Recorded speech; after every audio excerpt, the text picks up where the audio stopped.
In this video, I'll show you how to create a circular shape morph transition in Adobe Premiere Pro.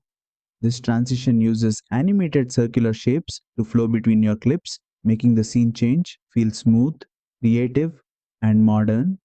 It works great for brand promos, motion graphics, tech videos, and stylish edits. Let's get started. First, place your two clips on the timeline and make sure they touch at the cut point where you want the transition. Now, go to the effects panel, search for shape flow. Once you find it, drag and drop it between your clips. Now select the transition and open effect controls.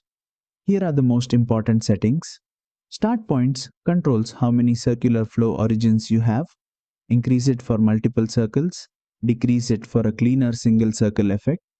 Point 1 controls where the circular animation starts on the screen. Adjust it to reposition the center of the circle.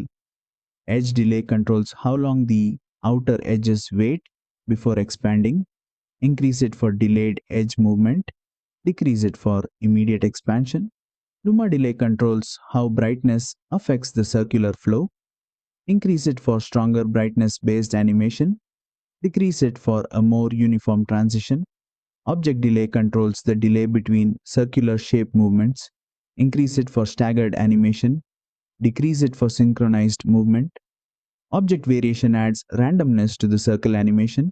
Increase it for a more organic flow. Decrease it for a cleaner circular pattern. Trail adds a trailing effect behind the circular shapes. Enable it for extra motion style or keep it off for a clean look. Use a shorter duration for a quick energetic morph. Use a longer duration for a smoother circular transition. For best results, this effect looks amazing on clean and high contrast footage. And that's it. That's how you create a circular shape morph transition in Adobe Premiere Pro. Don't forget to like, share, and subscribe for more Adobe Premiere Pro tutorials.